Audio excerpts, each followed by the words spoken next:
No, because Israel is a democratic country. It's a rules-based country. It's a part of our broader Western family of nations. I've never seen a better breakdown of exactly how little Israel is a democracy than this by Jason Hickel. Not to be confused with Jackson Hinkle. This is Jason Hickel. Biden likes to say that Israel is the only democracy in the Middle East, but Israel's not a democracy, not by a long shot. In fact, it's one of the most undemocratic countries in the world. You heard that right.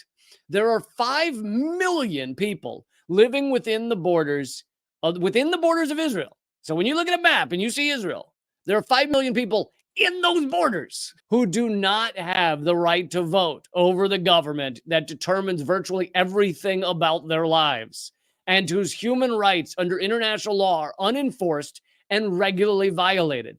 Basically, these people they're almost considered non-citizens. They can't vote, and as their human rights are abused, they can't say their human rights are abused because they're told, well, you're not real citizens of Israel. On top of that, there are another 6 million people from that territory that Israel controls inside the Israeli borders who are so completely disenfranchised that they have no rights within it at all and have been rendered legally stateless. What is this called? Well, it's apartheid. Now, a lot of people get hung up on the apartheid analogy because when they think of apartheid in South Africa, they think of segregation and unequal rights among citizens. They say this sort of thing doesn't happen in Israel. And you've seen a lot of these videos, which I believe the trips have been paid for by various Israel or Israel lobby groups.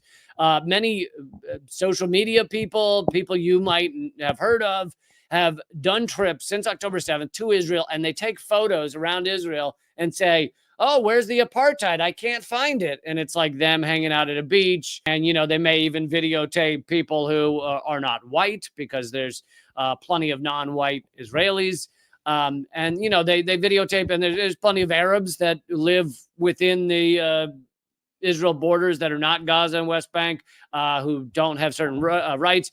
Someone put up Kerry put up Michael Rappaport was one of these who did a trip there. And it's like, I can't find the apartheid. Where is it? Well, this is what's going on when they do that. But in academic literature, this is known as petty apartheid. That's the actual term. And it was only petty, meaning, light. It was only a minor part of the apartheid system in South Africa. The real action, which is called grand apartheid, has much bigger designs. The petty apartheid is like, you don't see, in Israel, you don't see water fountains that say Jews and non-Jews. You don't see people saying the front of the bus is for Jews and the back of the bus isn't. You don't, like, that type of stuff doesn't, there may be racism and stuff, but that type of stuff does not go on there, where you see things labeled for Jews and non-Jews and things like that. I mean, as far as I know, what he's saying is this is ignoring grand apartheid. Grand apartheid, both in South Africa and now, was the process of reshaping the territory. The idea was to forcibly remove the African population from the majority of the country, literally bulldozing their homes and putting them into trucks and then dumping them onto tiny chunks of land called Bantustans. I was unfamiliar with this history, hence why I can't pronounce the words. Then you put a border around the Bantustan, give people citizenship, you call it, and give them a flag and a coat of arms and set up a parliament in the Bantustan. And you say, look, they have freedom. They have self-governance. It's their own thing. Taking this approach, ethnic cleansing, the apartheid regime shoved most of the African population into enclaves comprising just 13% of the land. And of course, it would be the least fertile land. It would be the land without the least resources. It would be the land with the least ability to thrive, the least water, etc. White people justified this by, and then denied them any rights of citizenship within the white territory. Much of the African population is put on this 13% of South Africa, and then they have no rights if they're in the other 87%. Did the math in my head. Boom. I'm a genius. White people, did I get it right? White people justified this by saying Africans had rights in their own countries, the Bantustans. But of course, the Bantustans had no real power, no economic sovereignty, and many other aspects of it that where they don't have real rights, they don't have the real abilities of a country. To say, oh, you have your own governance and it's your own thing, it's like, yeah, but they don't even have economic sovereignty. They don't they're not able to thrive. It'd be like locking 10 people in your basement and going, you guys, you're not allowed out of the basement, but you can pick your own government. You can pick your own leader.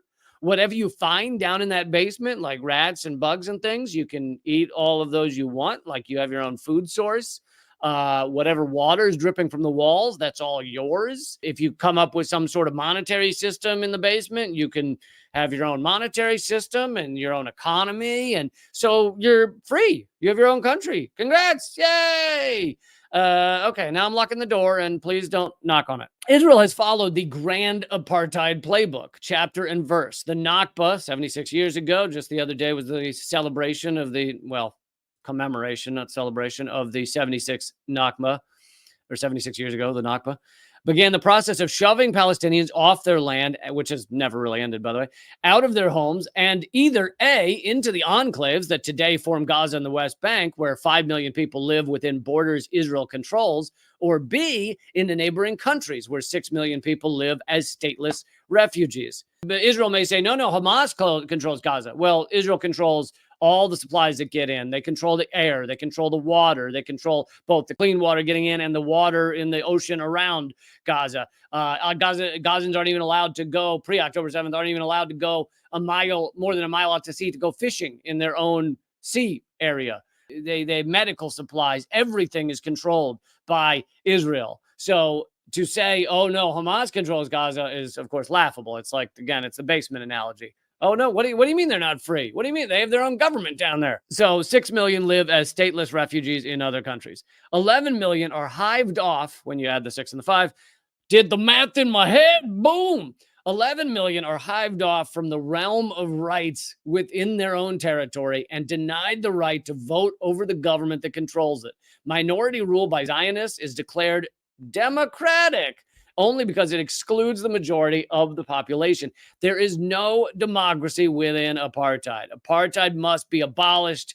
It's as simple as that. The 11 million must be free to return to their land and their homes. They must enjoy full rights of citizenship within a fully democratic polity, including the right to vote over the state that governs them. Apartheid must fall, and we must fight until it does. Well said. Well put. So now you know what people are talking about when they claim Israel has democracy. Nope.